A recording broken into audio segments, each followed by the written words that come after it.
Thank you, Attorney Cuevas. Good afternoon. Good afternoon, Judge sir. Turgano. Yes, sir.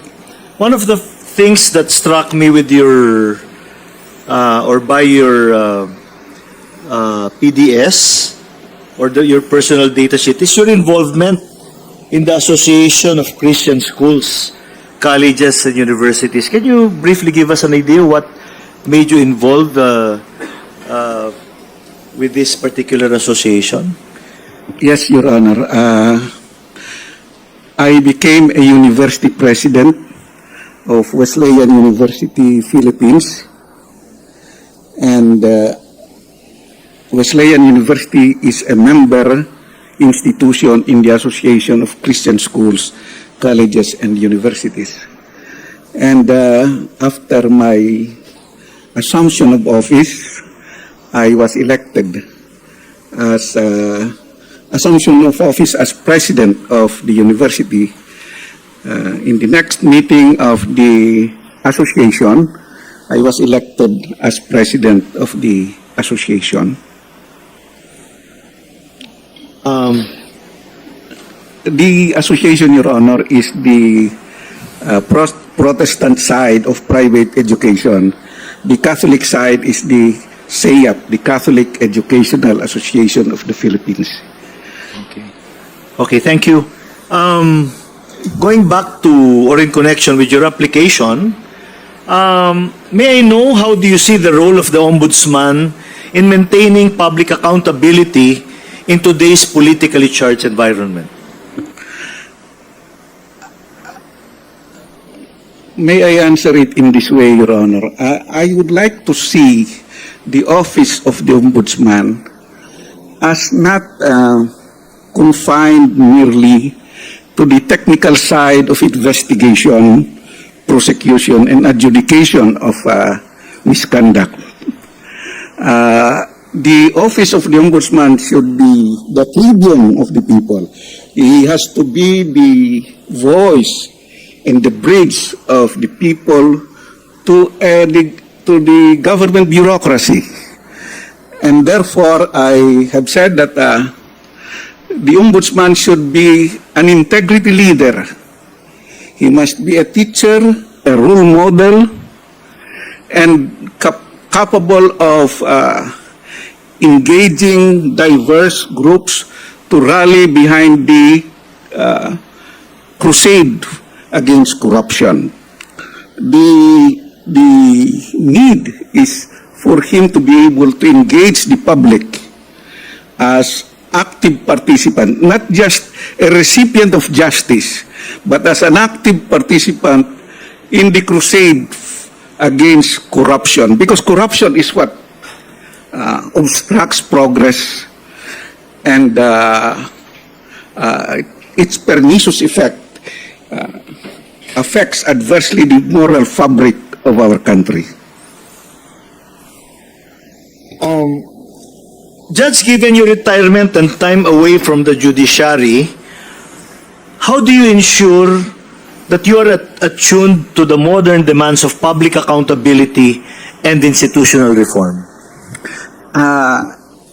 You can see in the action plan that I submitted to the Council, Your Honor, that my role would be to ensure organizational and operational efficiency of the office, which means that the office of the Ombudsman must be manned by professionally competent investigators and prosecutors, but at the same time underpinned by the moral and ethical leadership that they should possess. We also envision the role of the Ombudsman as being able to promote transparency and efficiency.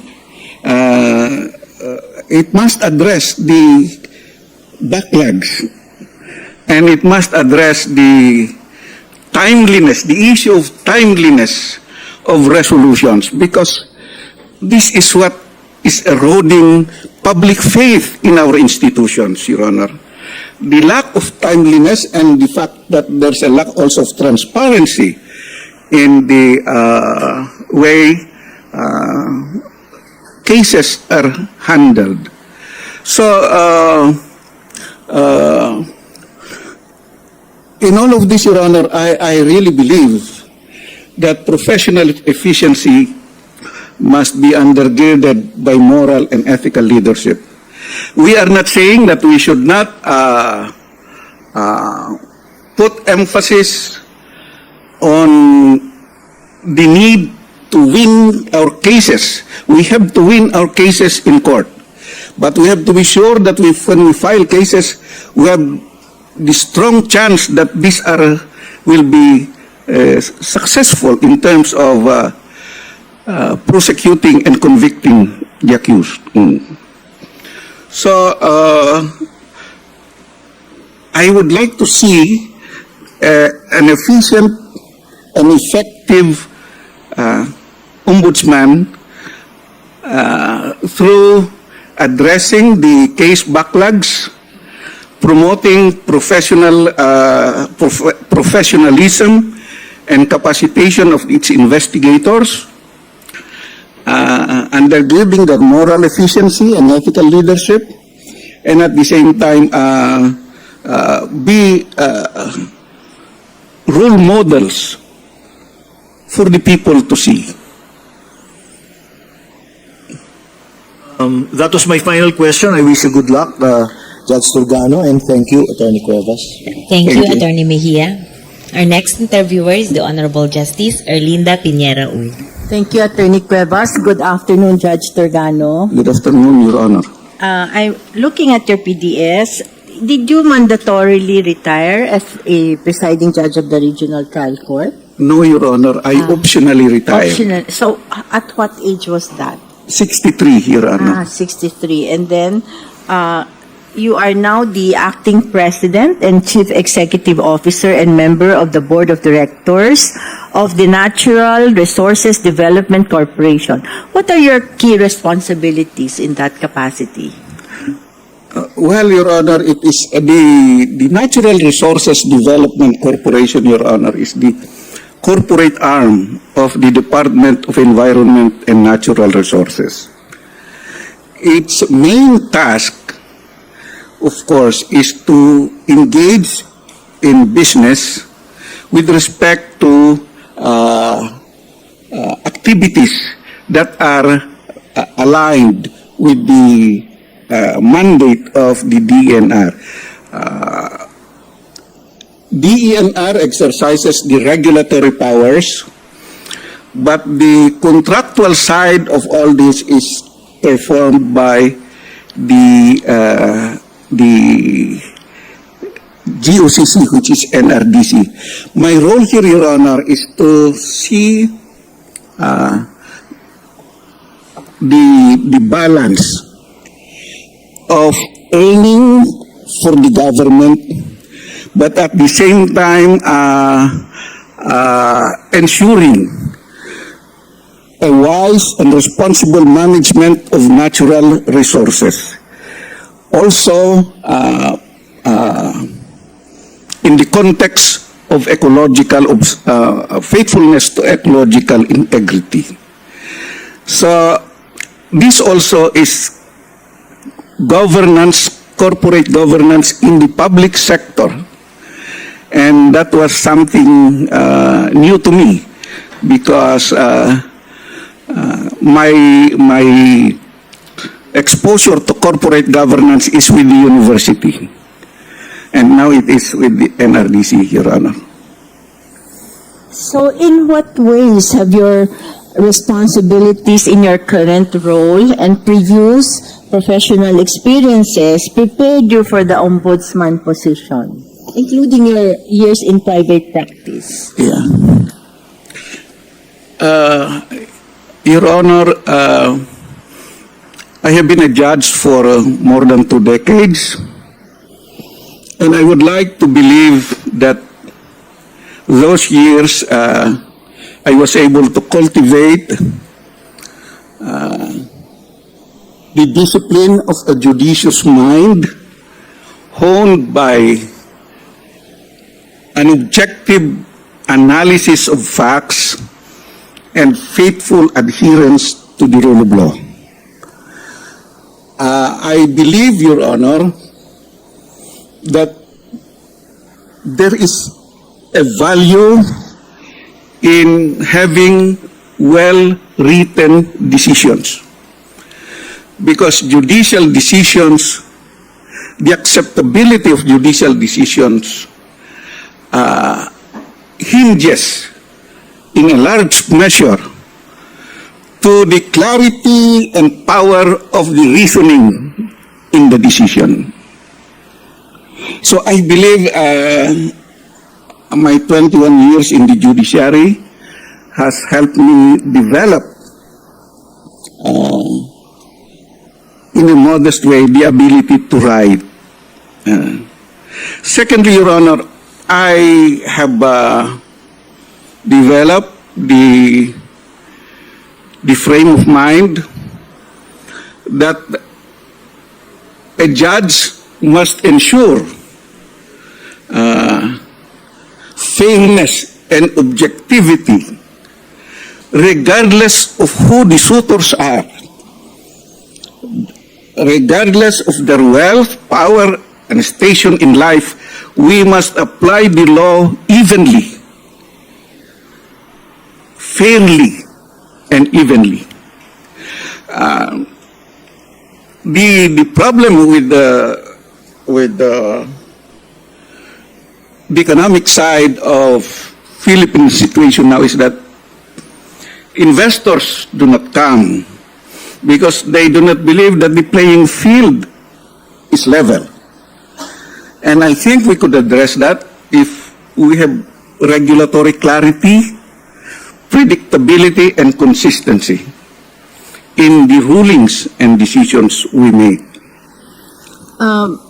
Judge, may I also ask you, you mentioned about your experience in adjudication. What about the transition now to the role, if appointed as ombudsman, of investigation and prosecutorial tasks? Yes, Your Honor, we have to pay attention to a responsible and judicious preparation of case building, because it is not the number of cases that matters. It is the victory of the cause that matters, Your Honor. So, you mentioned earlier when Attorney Mejia asked you, you mentioned that you intend to address case backlogs. Now, how would you apply the doctrine of inordinate delay in resolving complaints before the ombudsman to address case backlogs and ensure speedy resolution of cases? Yeah. Inordinate delay, Your Honor, is excessive delay, and we should not tolerate that. My first idea on this is the case triaging. The case triaging. Cases shall be triaged for a period of 30 days, separate the priority ones and those that may be referred back to the respective agencies because they are not that important, or they can be addressed by the respective agencies, they can be returned back. The second thing, Your Honor, is case flow management by the use of digitalized platforms. They have done that in South Korea.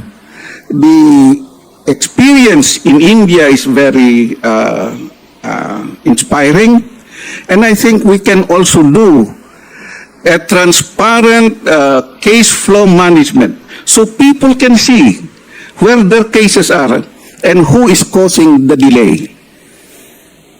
Can you achieve this transparency? Digital, Your Honor. They can Access to access. digital, yes. Digital access. How would you respond to intense public or media scrutiny in cases involving high-profile individuals while preserving the integrity of the investigative process? well, we should be open to scrutiny. But at the same time, we have to ensure that the rights of the accused is protected, and the right to privacy is also protected. But we should welcome public scrutiny. The efforts of the Philippine Center for Investigative Journalism should be commended, because the Ombudsman need partners, active partners. The fight against corruption, Your Honor, is enormous.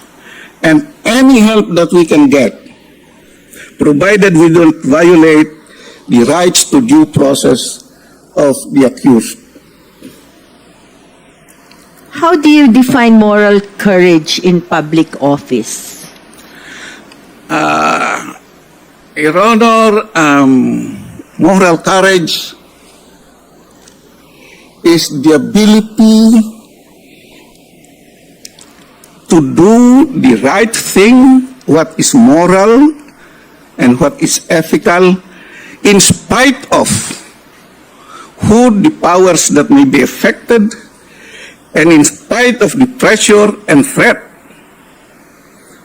It can be threat to life, Your Honor, but we have to do the moral courage. The sword in the scabbard has remained sheathed because there is no moral courage to draw the sword and use it in the fight against corruption. I'm not saying that the Ombudsman should be a weaponized office. Weaponization should not be the context of this, but it should be an aggressive signal to the public and to those in government that we have a vigilant Ombudsman that would not wait for complaints to be filed because he's vested with motu proprio powers. If it is necessary and it is for the public good, then the Ombudsman should act decisively for the interest of the Filipino people. May I know if you have encountered any situation wherein you had to exercise moral courage while you were in public service?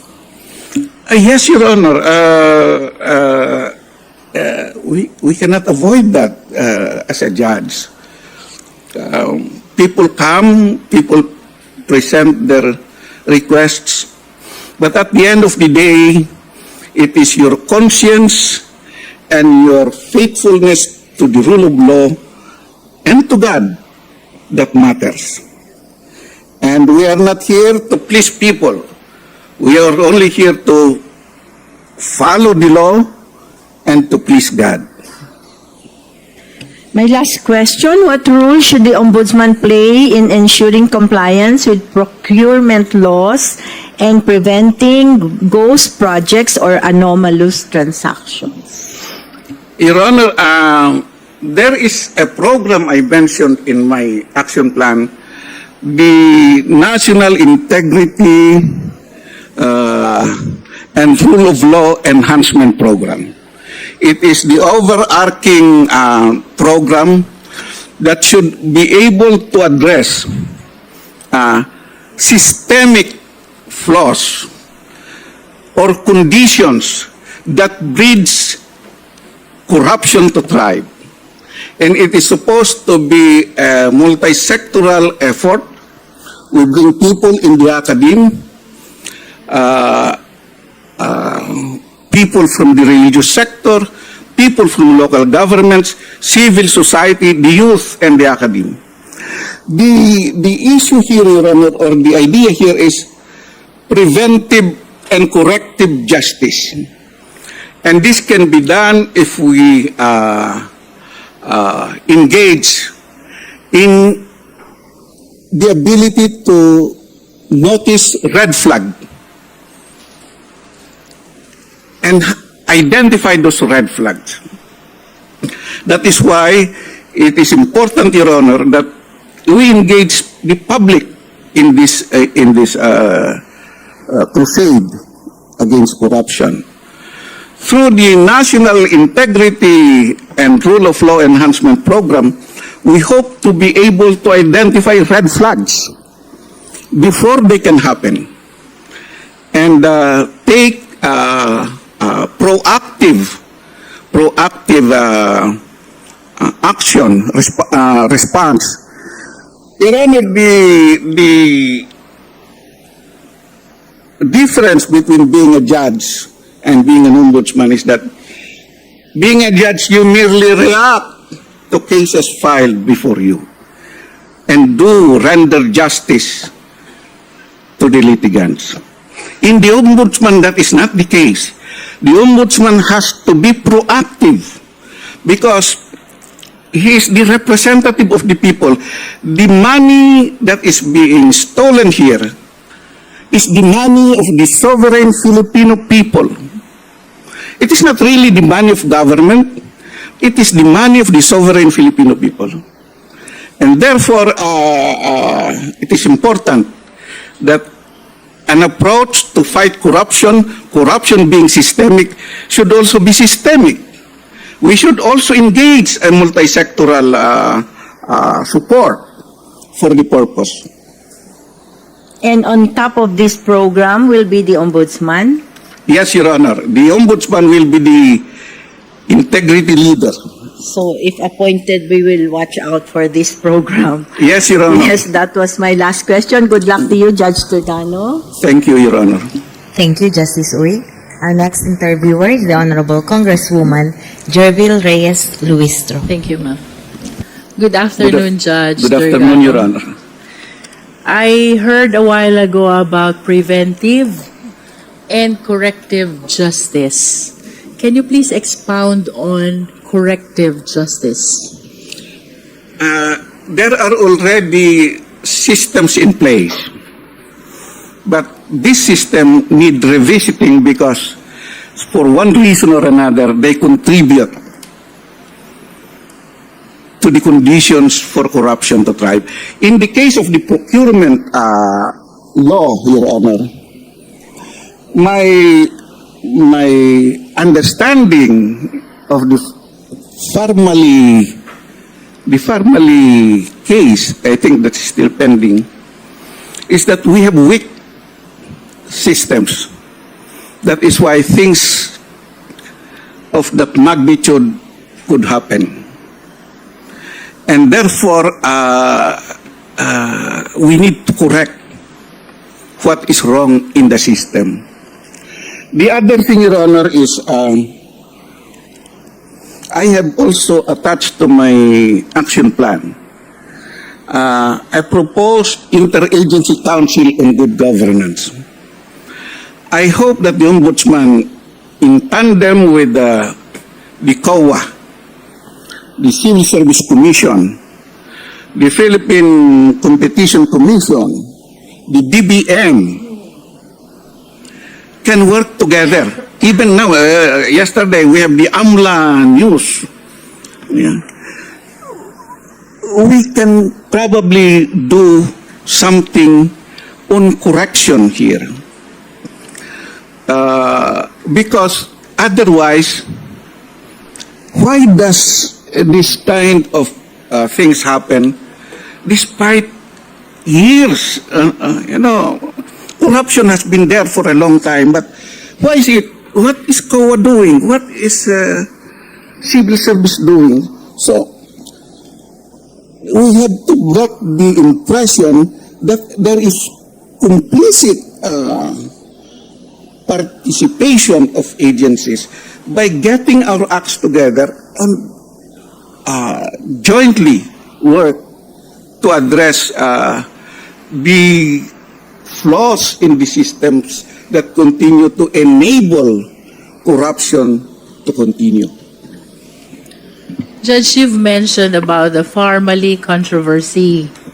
In pursuit of your corrective justice, can you please identify to us what particular system which is existing needs to be revisited in order to realize the corrective justice that you pronounce? This involves procurement, Your Honor. How could it happen that this volume of medicines, the quality and the accounting of this, how could that have happened? What is wrong? We have enacted a procurement law. I still have to study that very carefully. We have enacted a procurement law that is supposed to address these situations so that these things could not happen. So it has to be a holistic approach on the and perhaps an overhaul of the law. We need to look into that so that we can address this, because we need to do a lot of explaining to the people. How could that have happened? So the system that you are referring to with regards to the formally is the procurement system that they utilized during that time. Yes, Your Honor. All right. Earlier, you likewise mentioned that the DNR exercised the regulatory power while the NRDC exercises the corporate power. Yes, Your Honor. May we be enlightened what specific engagements or projects have you launched in line with the mandate of NRDC? Your Honor, the programs that we now have with NRDC involves reforestation through the Bukidnon Forest Incorporated, which is a subsidiary.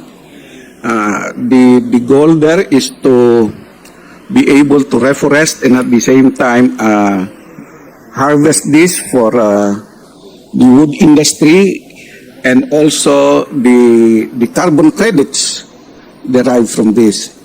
We also have, Your Honor, the Palawan Wildlife Rescue and Center, which is to preserve endangered species, let them increase, and then for them to be returned back to their original habitat so they can help maintain the ecological diversity and balance that it is needed. The Philippines, Your Honor, is one of the 17 biodiverse countries. And the Palawan Rescue Center and is our flagship project to continue to maintain the biodiversity of this country. The main product of that center, Your Honor, is crocodile farming, because this is an endangered species, and we need to endangered species, and we need to propagate them so that they can be returned to their original habitats and contribute to biodiversity. The other project, Your Honor, is the PCB project in Bataan. This is a treatment plan in tandem with the United Nations Development Organization.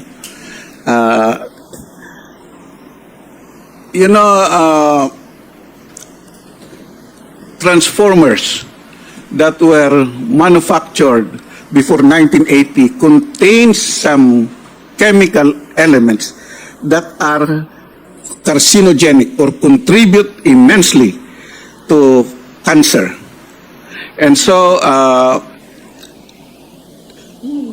many operators, electric cooperatives and electric companies have a lot of this, but they do not have a treatment plan so that they can be cleansed of this. The idea here is not necessarily to raise revenues, but the purpose is more than raising revenue because it is a health hazard. The other thing, Your Honor, with the NRDC is we are the asset manager of patrimonial properties. Those that have been declared by the Supreme Court as patrimonial properties, or those that have been turned over to the DNR by the Philippine Reclamation Authority, all of this are being managed by the NRDC.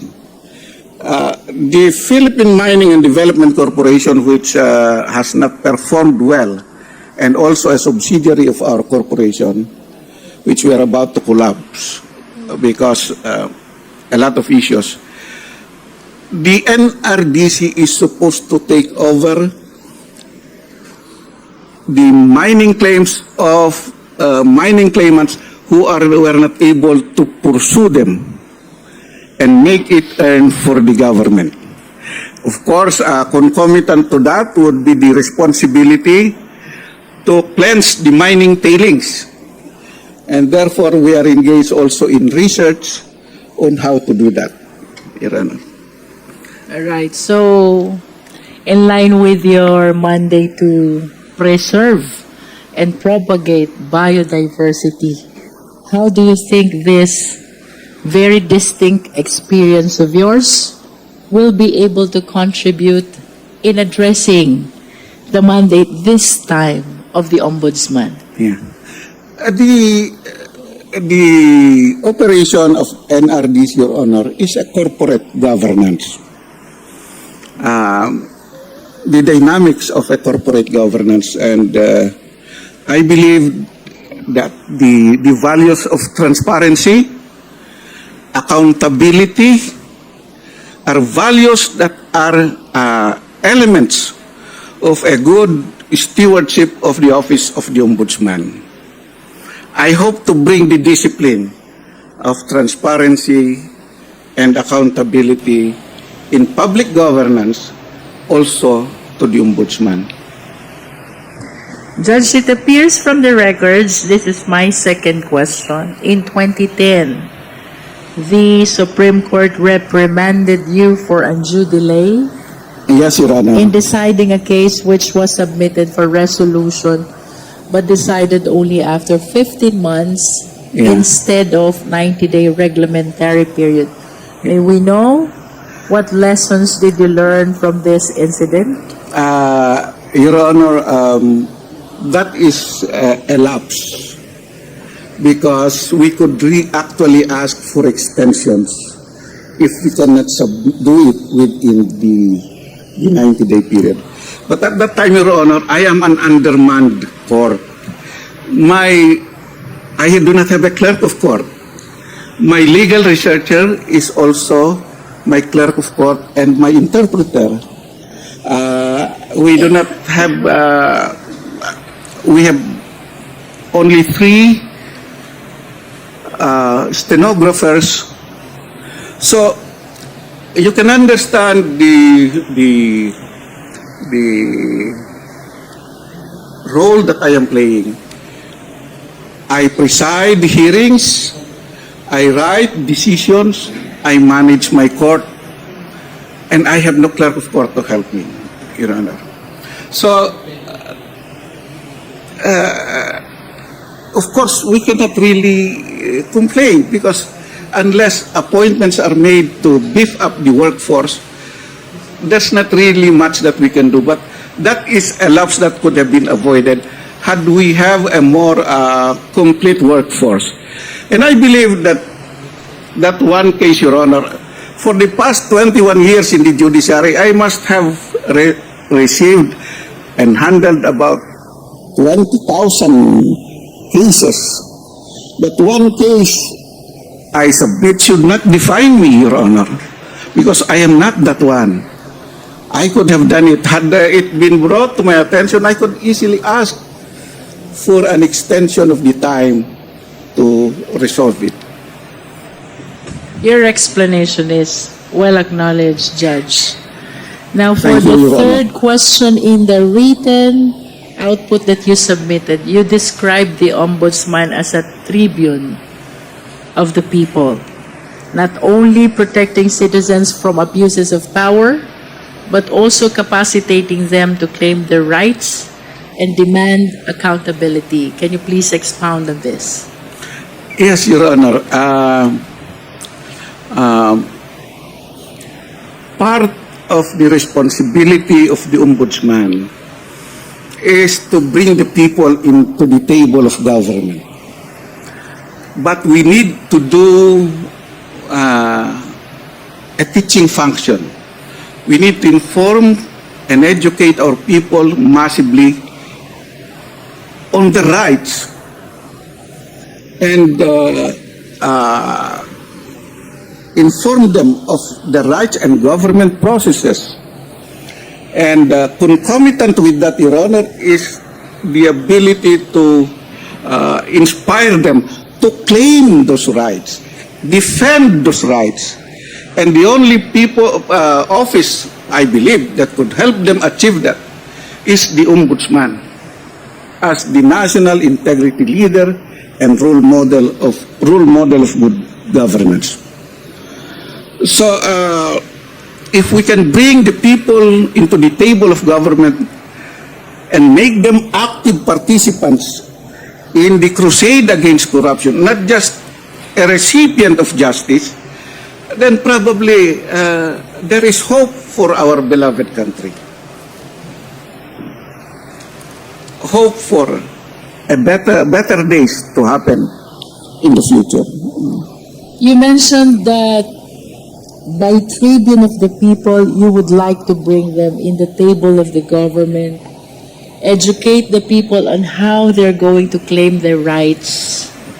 That is really very idealistic, Judge. Yes, I know that. The question is, what programs and reforms are you going to introduce to the existing system of the Ombudsman for us to realize that the envisioned tribune of the people?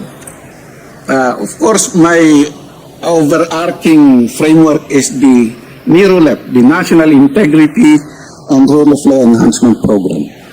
But corollary to that, Your Honor, I hope, and I have discussed this already with the President of UP, that if I become an ombudsman, can we establish the UP Center for Good Governance? Because educating the people is a massive, in fact, the president of UP tells me it is a quixotic responsibility. But happy are those who dream dreams, but are willing to pay the price to make those dreams come true. And if we can establish a UP Center for Good Governance, where civil society, the religious, the COCOPEA, the Coordinating Council for Private Educational Association can come in and work together, then probably there is hope that we can achieve this.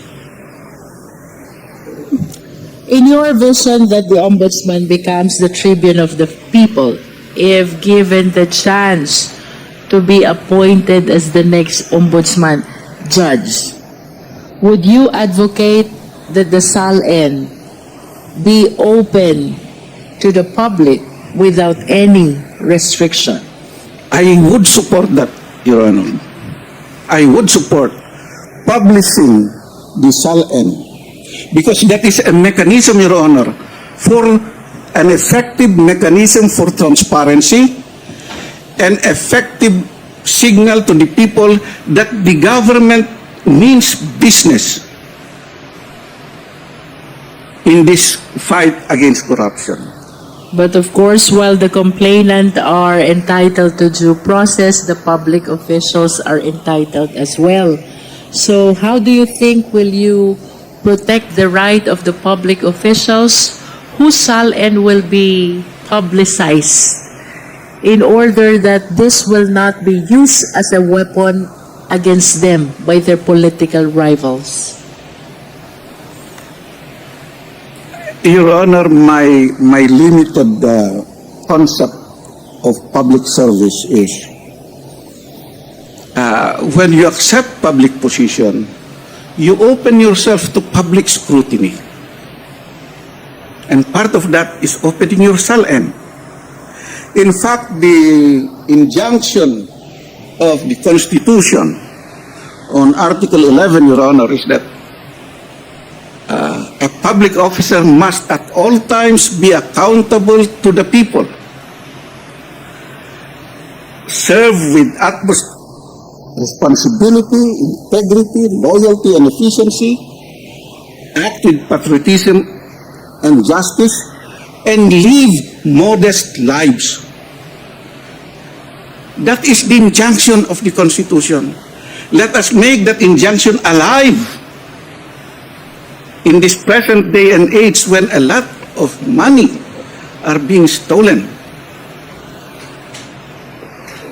Judge, would you advocate as well that the Ombudsman be granted the power to subpoena bank records without relying at all from the order of the court? Well, Your Honor, this time I use a judicial frame of mind. I need a case to be able to subpoena the bank records. That is my understanding. But AMLA can do all the work it can. And in the interagency cooperation between Ombudsman and various government agencies, maybe we can explore a mechanism where there could be joint sharing of data on this. Your Honor, the problem we are trying to solve is an enormous problem. It is the problem that hinders this country to grow. And therefore, let us do everything possible within the realm of law and order to do what is necessary. As last item from the same line of thought, would you advocate that the Ombudsman be granted its own power as well to issue freeze order?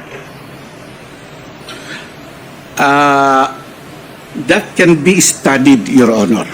That can be studied very carefully.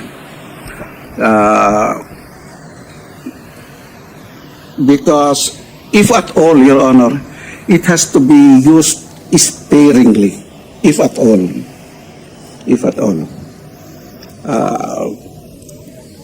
But the general idea here is we have a very antiquated law on asset recovery. I think that was an old law already. Perhaps Congress needs to come out with new law on asset recovery. And an ancillary remedy in asset recovery can be the freezing of assets. But if you will be given the chance to propose a legislative measure in your capacity as, let us say, the future ombudsman, would you initiate one that grants the ombudsman? I would not want to close the door for that, Your Honor. I am open to that if it is necessary and compelling on the circumstances of the case. Next question, Judge. We have witnessed a lot of incidents when star witnesses are recanting their own testimony. How do you think are you going to address the present witness protection mechanism system in order to avoid recantation of testimony? That is why, Your Honor, yes, Your Honor, that is why the UP Center for Good Governance will look into all of this, taking into their lens the use of forensic evidence, the whistleblower protection program, the identification of red flags. All of this will be part of a holistic approach on this. But the signal should be clear that this time we want to do the right thing. And everything that will contribute to that should be promoted. For my last question, Justice Turgano. I'm not a justice, Your Honor. Judge. I was only a judge. Prinomote I na hope po so. kayo. I hope that could have happened, Your Honor, but it did not. Okay. There is an ombudsman rule that is 2022, which says that the committee reports of Congress should be subjected to case build-up for 60 days, extendable to another 30 days. And that the same should not be considered as an adversarial proceeding and should not be docketed yet. However, Judge, that rule has been changed in 2025 because under the 2025 rules, once received, the committee report shall be immediately docketed and the same shall be calendared for PI, preliminary investigation, immediately. So if given the chance to be the next ombudsman, may we know which rule will you adopt? I need to educate myself thoroughly on that, Your Honor, to be sure that we are not violating any due process protection for the affected public official.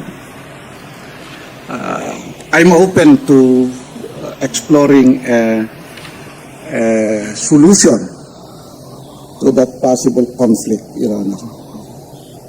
That is my last question, Judge. Thank you and good luck on your application. Thank you, Your Honor. Thank you so much. Thank you, Your Honor, Congresswoman Ruiz-Jo. The next interviewer is the Honorable Attorney Nasauro H. Firme. Thank you, Attorney Lea. Good afternoon, Judge. Good afternoon, Your I don't Honor. want to be called Justice. I could no longer be one, Your Honor. I have two sets of questions. One comes from the good Senator, Senator Alan Cayetano, and he would like to know your stand on the lifestyle check. You know that recently it has been on the news. No, all government officials were asked to undergo to this lifestyle check. What is your stand on that? My stand, Your Honor, is to support lifestyle check because that is subsumed under the context of living modest lives. A public official must live modest life, and therefore, Your Honor, the bigger part of the ombudsman's responsibility is to close the chasm, the gap between law and practice. The policy and principle against actual life. We have to close the gap between law and practice. That is why lifestyle check, to me, Your Honor, should be a welcome move. But that does not mean that we do not have to put our minds together in crafting the framework for a lifestyle check so that it cannot be used, it cannot be abused to promote personal or political gain. Okay, thank you, Judge. So I'll be asking my own questions. Number one, if appointed as the ombudsman, what can the stakeholders expect from you? I hope, Your Honor, that there will be fairer and faster rendition, perhaps timely rendition of resolutions. I hope there would be a more transparent case flow management which can be accessible digitally. And I hope we can have an effective moral transformation of the people that work within the Ombudsman. Because it must start within the workforce. Ethical leadership and faithfulness to moral values must start with the Ombudsman. We have to model ethical leadership in the Ombudsman. That is what I hope to do, Your Honor. Thank you. So I was looking at your profile, Judge. So my next question is, despite all these accomplishments in your life, why do you still want to become the Ombudsman?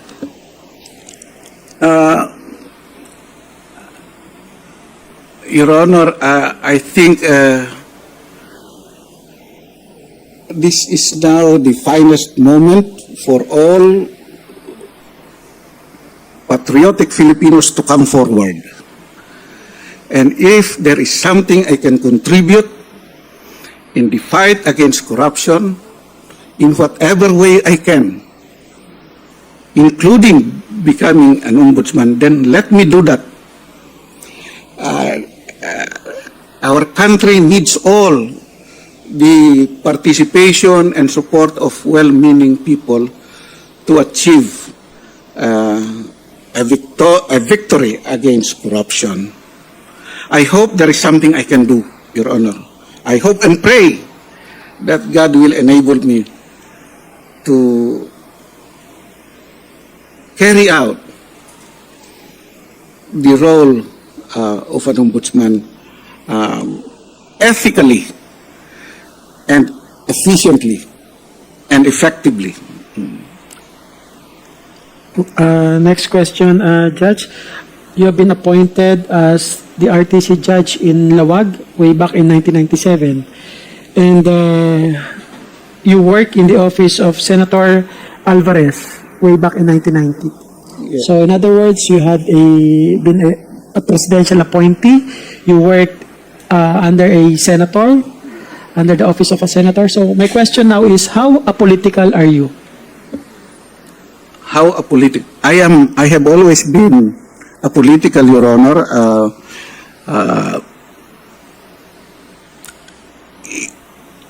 We cannot really be completely apolitical, let me say that.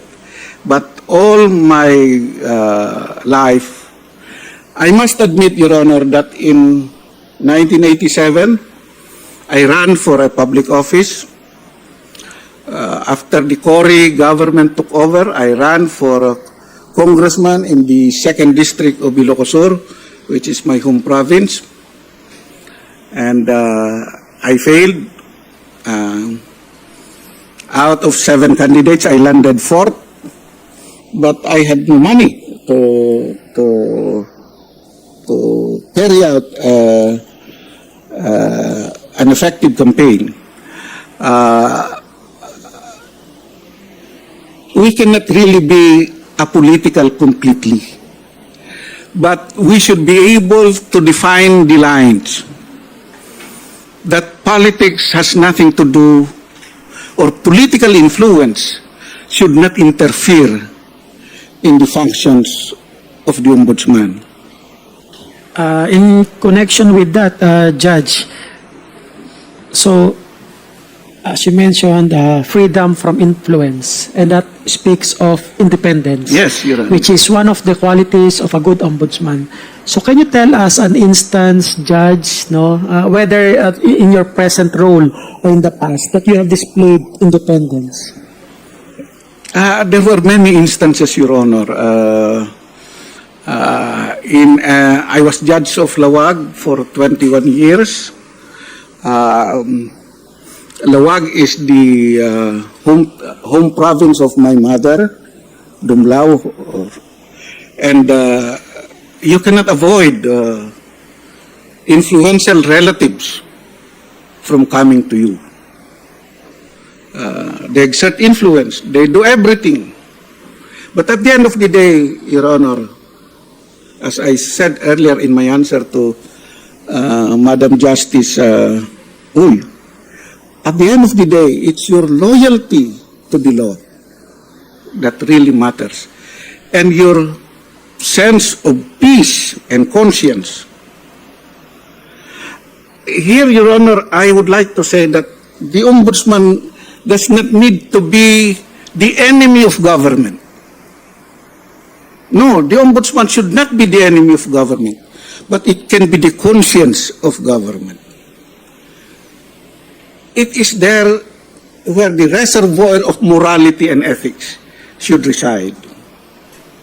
Thank you, Judge. Speaking of that, and that brings me to my next topic, which is integrity, which is another quality of a good ombudsman.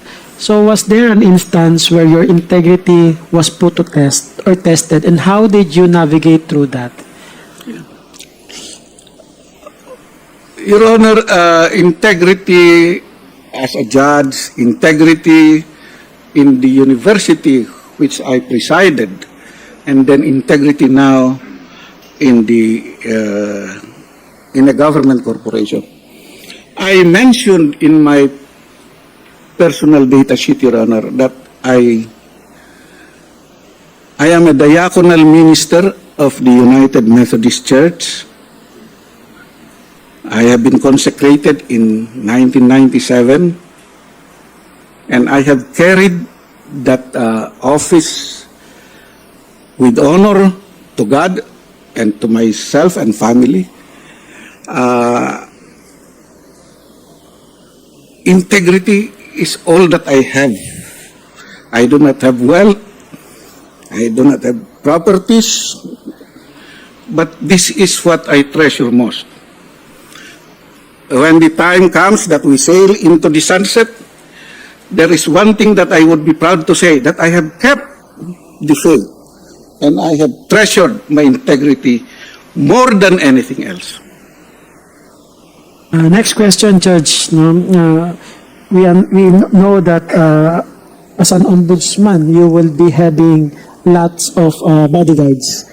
So question is, are you ready for that kind of lifestyle? Your Honor, I know that the fight against corruption will be long and hard. It is a warfare that can claim my life. But we are all ready for that. Let us internalize the last line of the Lupang Hinirang, ang mamatay ng dahil sa iyo. I think for every well-meaning Filipino that sing the national anthem, that should not be an empty line. That has to be lived in the life that we live. Now, doing with bodyguards, actually, if it is your time, it is your time. No matter how many bodyguards you have. I believe that in all of these things, we have a God who is in control. It is not the number of bodyguards that determine your security. It is your peace of mind and your sense of conscience that you have been doing what is proper. Thank you, Judge, for that. Next question. How much do you value public perception? I value public perception so much. I know that public perception can be oppressive, arbitrary, and unkind. But that is the hazard we have to pay. I think it was Justice Malcolm in U.S. versus Bustos who said that people in government should not be onion-skinned. Only the balm of a clear conscience can assuage the wounds inflicted by an excessive public opinion. So, we have to promote public opinion because that is the hallmark of a working democracy. So I think you have already addressed my next question, which is taking public criticism. So I'll go to the next one. So let us assume you are not a justice, but you are now the ombudsman. So you have been appointed as the ombudsman, and it's already 2029. In other words, tumawid na po tayo, judge, no, to the next administration. So I have 5 things here in my mind, and I want you to rank them accordingly. No? One being the most significant, no, for you. Number 5 would be the least significant. So number 1 in my list is the president that appointed you to the ombudsman post. Number 2 is the incumbent president. So we have a new president by 2029. Number 3 would be the public, the stakeholders, including their perception. Number 4 would be the safety of your family. And number 5, your personal goal, your mission and vision to the office.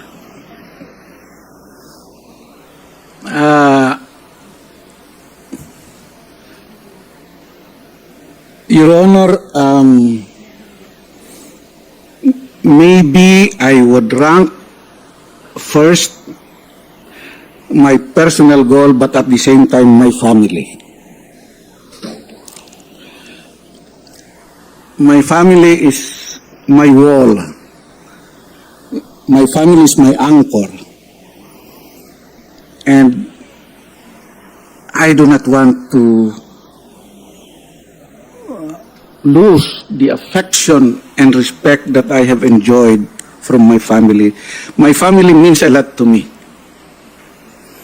So my personal goals must be balanced with my love for my family. And then it would be followed by public perceptions and criticisms.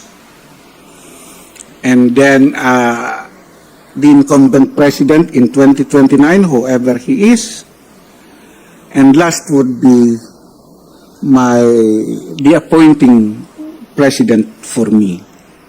Okay, thank you. That would be how I rank them. Thank you, Judge. No, the next question. We know that there could be several public officials, private individuals who would help you, get this ombudsman's post. So they would volunteer. I'll help you, Judge, to get this post. I have connections. If evidence warrants and these individuals, public officials, have case before the ombudsman, would you have the guts, the courage to file a case against them? First, Your Honor, I have not met anyone who said they will work for my appointment.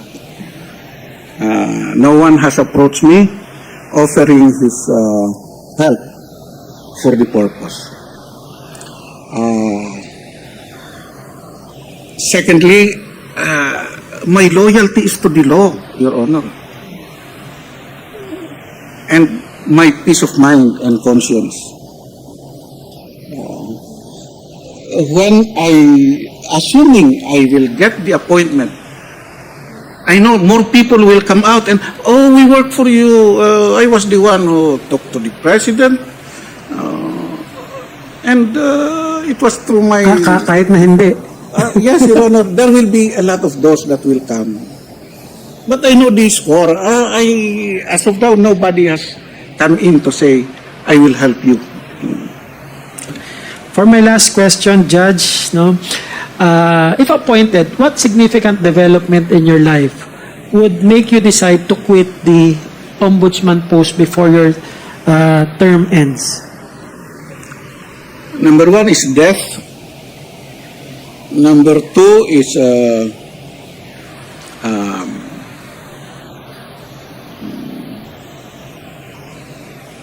I think only death can separate me from this office, Your Honor. That is self-explanatory. Thank you, Judge, for that answer, and good luck. Thank you, Your Honor. Thank you, Your Honor, Attorney Firme. Our last interviewer is the Honorable Justice Jose Catral Mendoza. Thank you very much, Attorney Lea. Good afternoon, Judge. Good afternoon, Your Honor. I heard you earlier, you you did not reach the age of 70. Yes, Your Honor. You retired at 63. Yes, Your Honor. What was the reason for your early retirement? I was considering other options, Your Honor. And at the time, I already believed that I have done my share in government service, and it is time to change gears.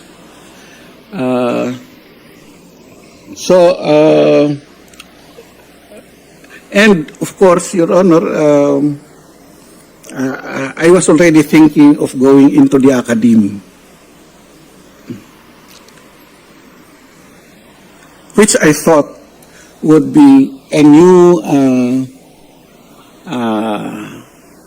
kind of experience and ministry for me.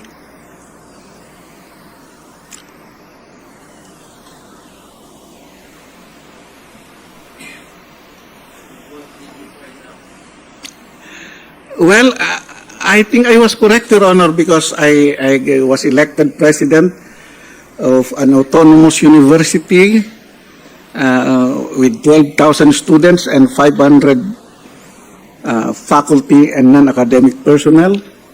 And it was a fulfilling experience, Your Honor. You see, Your Honor, the life in the academy is a proactive life.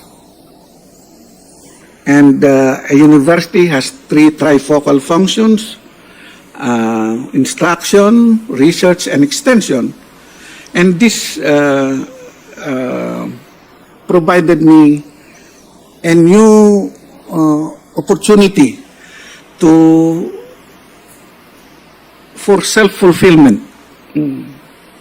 It's a new ministry. It's a new adventure in service.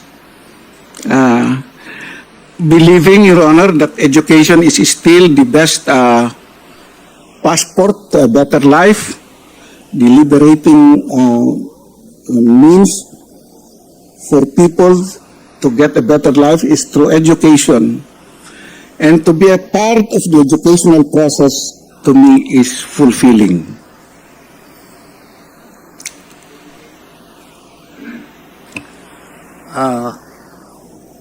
Now I will ask questions sent by my colleagues, the retired justices. First question is,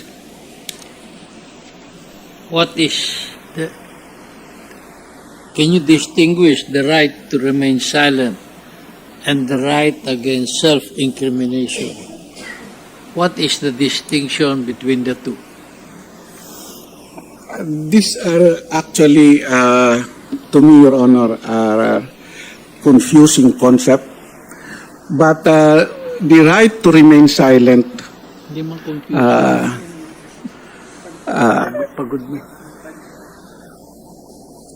is a broader right, and the right against self-incrimination is only invoked in instances when the answering would result to in criminal prosecution.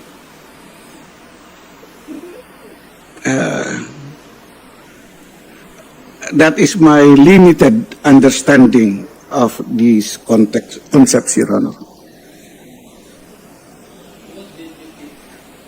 Did you teach in college? I was a university president, Your Honor. You did not teach. Well, at one time, Your Honor, there's a law school in the university, and at one time, I lectured on land titles and deeds. I see. We will not cover that now. Yeah, thank you, Your Honor.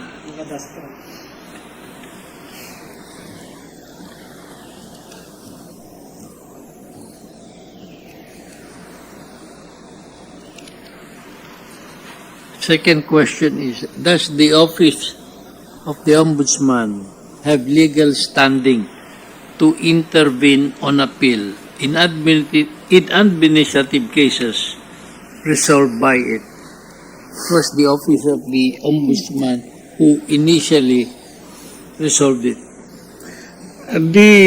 I think the trajectory of the rulings here are two-pronged, Your Honor. There was a decision, I think, in 2008 and 2011, I think. One says that the Ombudsman is just like a court. When it renders a decision, it did not be part of the appellate proceedings. But there's also a decision later that the Ombudsman should participate when its decisions are being assailed in the appellate proceedings. Whichever way, Your Honor, I am open to it, to a discussion on it, and explore the best way forward. Your personal opinion?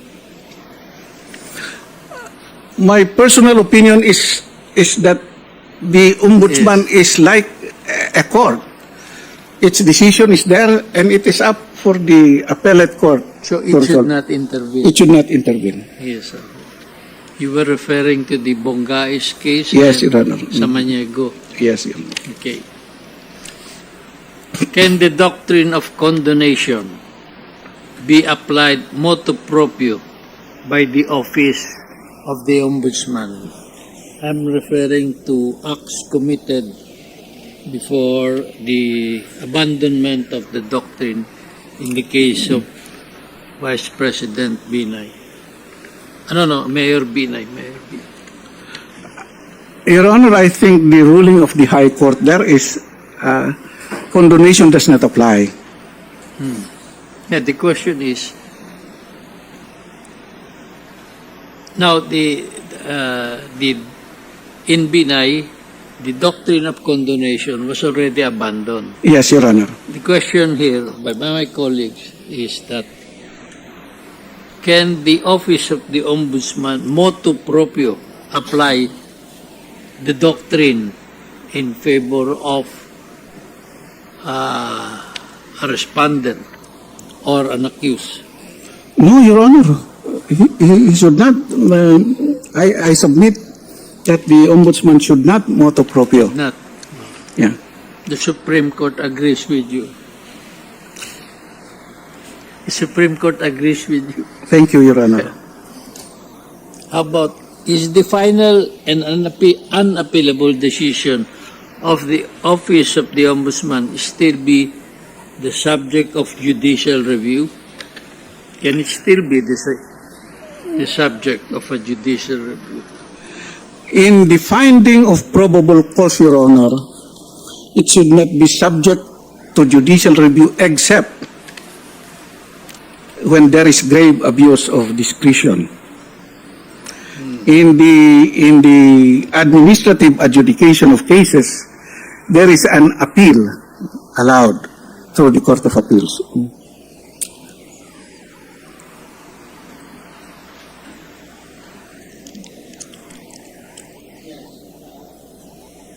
Executive Order number 226, institutionalize command responsibility. What elements do you need to prove to make a superior liable for the acts or acts of subordinates?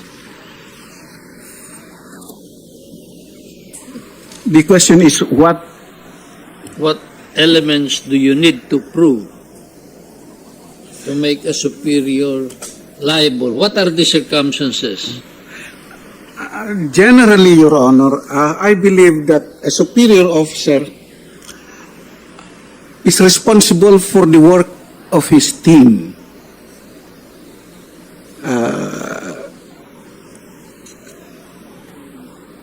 He must be responsible for the work of his team.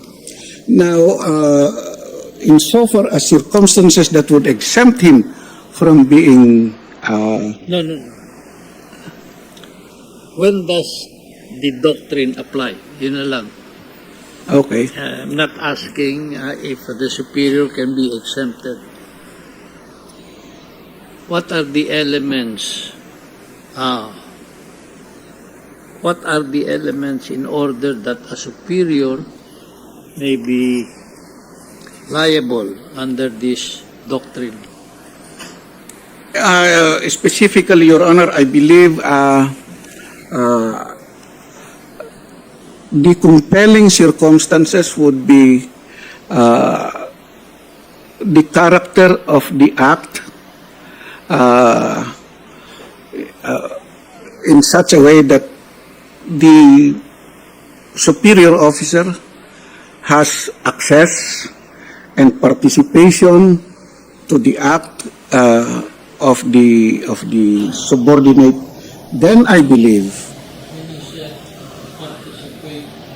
Said participation, the doctrine does not come into play. The doctrine of command responsibility comes into play when the superior has no direct participation, but he has committed negligence. He was aware of the acts of the subordinates. Yeah. And may okay lang dyan. yes, Your Honor. He must be negligent. You have you've spoken about you have touched on corruption earlier. What do you think is the corruption in the Philippines? Is it endemic or is this prevalent? Both, Your Honor. It is, to me, it has taken There is a difference. What is the difference between endemic corruption and prevalent corruption? endemic. If you know only. Endemic to me, Your Honor, is that it is systemic. Prevalence is the widespread character of corruption. I think that is the distinction. I hope that is acceptable, Your Honor. Anyway, I heard you earlier. What is the cause of the corruption in our country? Is it the system or the individual? I would like to say, Your Honor, that the system to a greater extent. Of course, the individual is the ultimate actor here. But he acted under an environment that enables him to commit corruption. So We change the system. So we have to correct the system. We have to correct the system to make it very difficult for individuals to commit.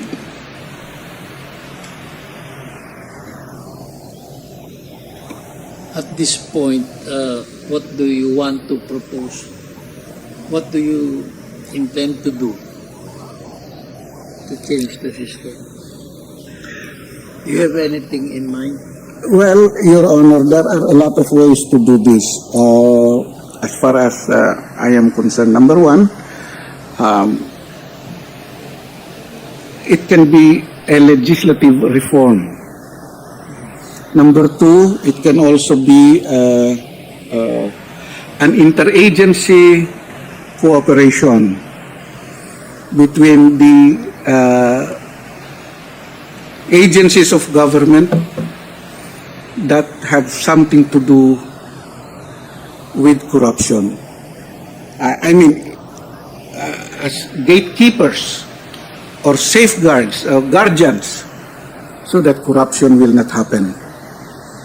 So, legislation is one, interagency cooperation is second. Number three, there has to be a moral regeneration. This is, again, maybe quixotic, but there has to be a moral regeneration. And when we talk of moral regeneration, we start with ourselves. No longer the system but the individual. In a way, also, Your Honor. Last question, Judge. As a judge, have you faced a conflict between the letter of the law and the spirit of justice?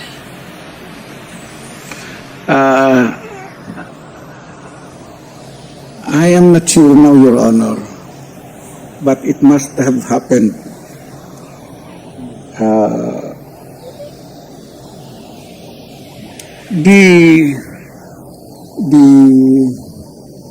My context on this, Your Honor, is that the High Court, reading on I did a little review on the jurisprudence involving the Ombudsman, Your Honor. And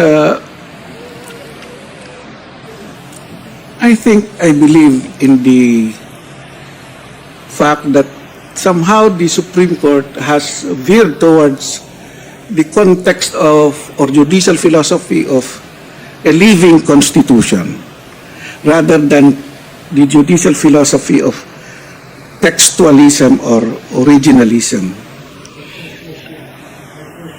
As a judge, your personal experience. I cannot remember anymore, but I must have